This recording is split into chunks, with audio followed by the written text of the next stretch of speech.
Finally আজকে বাবার বাড়ি ছেড়ে শ্বশুর বাড়িতে যাওয়ার দিন চলেই আসলো। বাবার বাড়িতে আসলে দিনগুলো একটু তাড়াতাড়ি শেষ হয়ে যায়।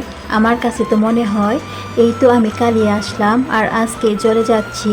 মাঝে মাঝে তো আমার কাছে এইটাও মনে হয় সুন্দর সময়গুলো, সুন্দর দিনগুলো একটু তাড়াতাড়ি শেষ হয়ে যায়।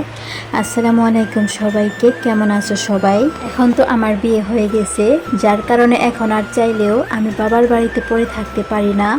অনেক দিন হয়ে গেল বাবার বাড়িতে এসেছি, এখন তো নিজের সংসারেও ফিরতে হবে। নিজের সংসারের হালটা তো নিজের হাতেই ধরতে হবে। আর এখন তো বাবার বাড়িতে আসলে আমার অনেক বেশি টেনশন হয়, আমার হাজবেন্ড বাড়িতে কি খাচ্ছে না খাচ্ছে, কি করছে না করছে, ঠিক মতো ঘুমাতে পারছে কিনা, খেতে পারছে কিনা, এগুলো চিন্তা করে করে আমার অনেক বেশি টেনশন হয়। যদিও সে আমাকে সব সময় বলে আমাকে নিয়ে তোমার কোনো টেনশনই করতে হবে না, আমি ঠিক আমার মতো খেয়ে নেব, কিন্তু আমি তো জানি সে ঠিকঠাক মতো খাবে না, তাই মাঝে মাঝে অনেক বেশি মায়াও হয়। এখন এই তো দেখো আমরা সবাই কিন্তু রেডি হয়ে গেছি, এখন আমরা বের হয়ে চলে যাব। যখন মা বাবাকে ছেড়ে শ্বশুর বাড়ি চলে যাই তখন কিন্তু মা বাবার জন্য অনেক বেশি কষ্ট হয়।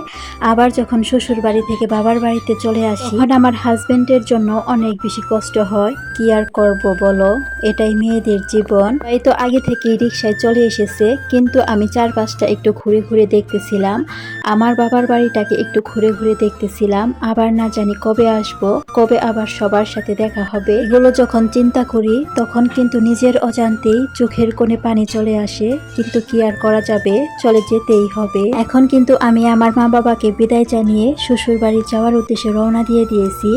আর আজকে কিন্তু আমাদের সাথে আমার ছোট ভাইও যাচ্ছিল, যদিও সে আমাদের বাড়িতে যাবে না। আর আমাদের যাওয়ার পথে কিন্তু ধামরাই মেলাটা পড়ে, কেননা আমরা ধামরাই মেলার উপর দিয়েই যাই, তাই আজকে আমরা ভেবেছি যাওয়ার সময় একটু মেলায়ও ঘোরাঘুরি করে যাব।